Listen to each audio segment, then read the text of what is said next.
Bonjour à tous, mes chers amis footballistiques, qu'est-ce que vous dites aujourd'hui?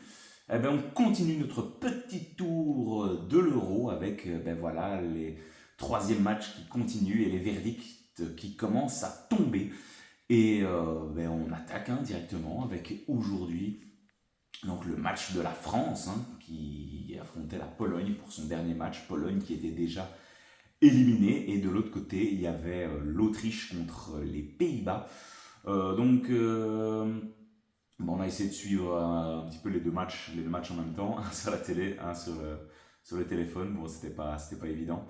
J'avais quand même mis le match de la France sur la télé, donc j'ai forcément plus d'intérêt pour cette équipe de France qu'on suit toujours avec grande attention. Et puis voilà, on avait à cœur de voir ce qu'ils allaient quand même proposer aujourd'hui. La France était toujours zéro but marqué, zéro but encaissé aussi. Voilà, il y avait une réaction de la part de Didier Deschamps à effectuer aujourd'hui. Et il y a eu quelques petits changements dans le 11 de base avec la fameuse titularisation de Bradley Barcola qu'on avait souhaité lors du match précédent pour apporter un petit peu cette folie au détriment de Marcus Thuram. Et puis, il y a eu aussi le retour d'Mbappé, tout simplement, à la place de Grisou, Antoine Griezmann. Le retour d'Mbappé avec, ça y est, son fameux masque noir officiel. Il est prêt, il revient, le kiki national. Et puis, côté polonais, bien sûr, on retrouvait Lewandowski à la pointe de l'attaque, qui était, voilà, c'était toujours un plaisir de le retrouver là, avec cette pauvre équipe de Pologne qui voilà, a toujours beaucoup de difficultés de produire du jeu. Mais ça a été le cas aujourd'hui avec cette équipe de Pologne qui a tenu, et qui a fait plus qu'embêter les Bleus. En première mi-temps, il y a eu quand même pas mal d'occasions aujourd'hui côté français. Il y avait des choses à faire. Malheureusement, la France n'a jamais réussi à finir dans le jeu. C'est quand même incroyable, quoi. Je veux dire, il y a du mieux, je ne dis pas le contraire. Ça reste que la Pologne qui est assez faible. Euh, ouais, la France n'y arrive pas. On sent que certains joueurs se marchent peut-être un petit peu sur les pieds. On n'arrive pas à finir. Non, c'est assez compliqué et inquiétant, cette défense qui tient.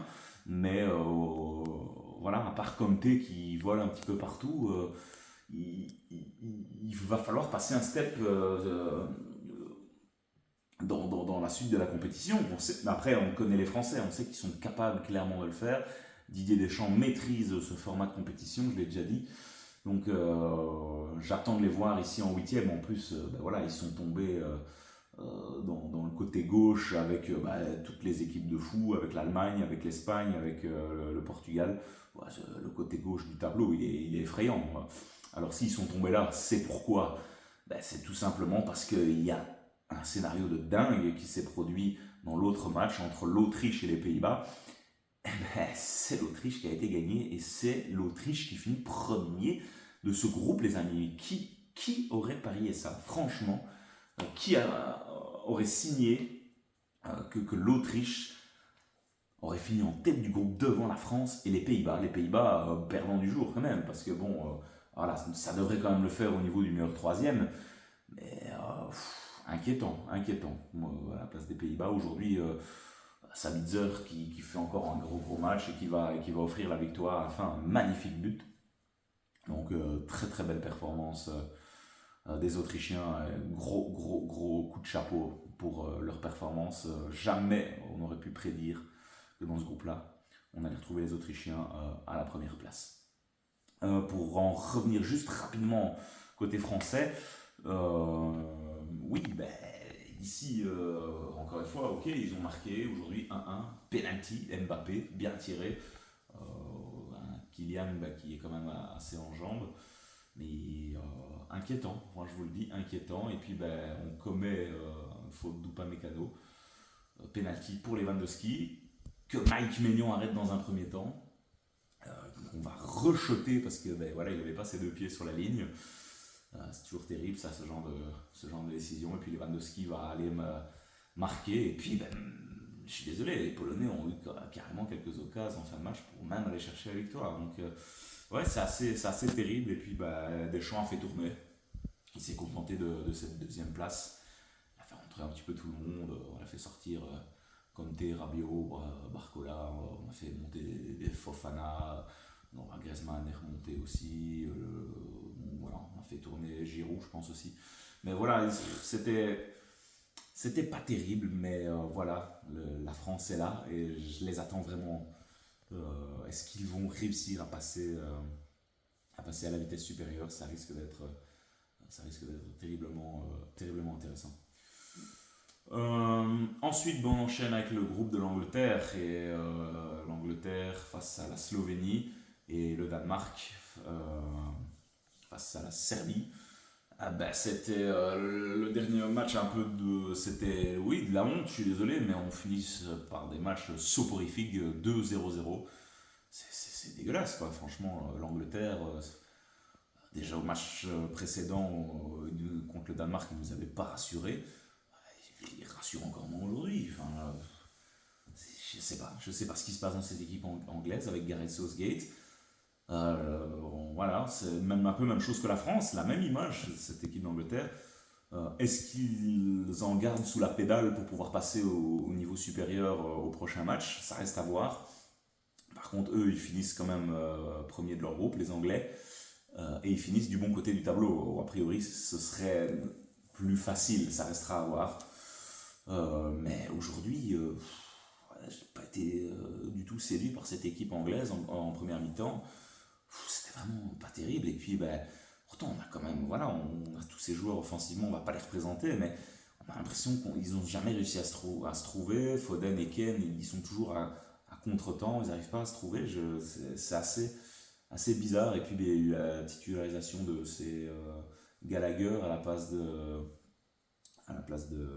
Arnold dans ce milieu de terrain, Alexander Arnold. Et on lance pas Meinou que j'avais trouvé très impressionnant dans ce ce match amical face à la Belgique. Il est monté en deuxième mi-temps et on a vu quand même que l'Angleterre proposait déjà un peu plus de circuit de passe et un peu plus de dangerosité au niveau du rectangle slovène. Mais voilà, c'est beaucoup trop faible. Il y a eu la montée de Palmer qui lui, voilà, on le voit, il arrive pas très chaud dans cet Euro. Il aurait, à mon avis, fallu le lancer un peu plus tôt, lui donner un peu plus de confiance, vu la saison qui a fini en boulet de canon de son côté avec Chelsea. Donc, ouais, surprenant, mais l'équipe à féliciter, c'est la Slovénie. Slovénie qui arrache un point face à l'Angleterre et qui va se retrouver deuxième de ce groupe-là. Donc, chapeau la Slovénie. Ça aussi, c'est une belle surprise. Vous voyez la Serbie et le Danemark, Serbie éliminée, qui offensivement voilà, avait quand même le potentiel pour aller au moins aller chercher une troisième place. Donc, mais voilà, la Slovénie, respect, belle performance dans cet Euro, qui finissent deuxième, donc ça risque d'être intéressant. L'Euro est réussi, ils n'auront plus rien à perdre, donc franchement, qui sait, peut-être quelques petites surprises avec cette équipe de la Slovénie. Par rapport au meilleur troisième, mais voilà, ça reste encore à débriefer. Il y a encore beaucoup de matchs, 4 en l'occurrence, qui doivent être joués. Donc on verra bien. Actuellement, la Croatie est toujours éliminée, elle n'est pas dans les meilleurs troisièmes. Donc voilà, ça restera dommage pour les hommes de Modric. On verra demain ce qui va se passer. Demain, voilà, c'est les retours des Diables Rouges, les amis. Le troisième match face à l'Ukraine. Là, demain, ça va être le groupe où il y a le plus d'enjeux. 3 équipes à 3 points. Donc, il n'y a pas le choix, les gars, demain. Si on veut se mettre à l'aise, il faut gagner absolument contre l'équipe d'Ukraine. À savoir que si on finit deuxième, on tomberait contre la France. Donc, imaginez qu'on finisse deuxième et qu'on se retrouve face à la France en huitième de finale. Ce serait complètement dingue. Mais voilà, pourquoi pas, finalement. Mais on tomberait on va dire du gros côté. À voir ce que demain va proposer la Belgique. Je suis impatient. Et puis, voilà, on débriefera ça demain avec Faridinho. Je regarderai le match avec lui demain dans ma belle ville natale de Mons. Donc on se retrouve demain et on débriefera tout ça. Mais jusqu'à présent, ben voilà, il y a quand même pas mal de surprises. Je dirais qu'aujourd'hui, les favoris ont gagné, les favoris se sont qualifiés, mais sans vraiment convaincre et sans être flamboyant.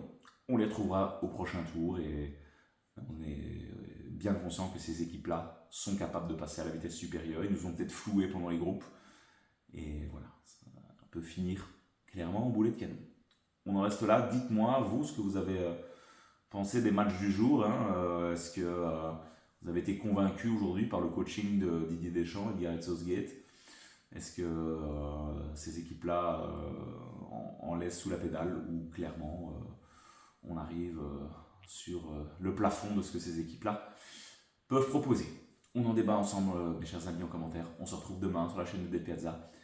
A très vite les amis et bonne soirée à tous. Vive le foot!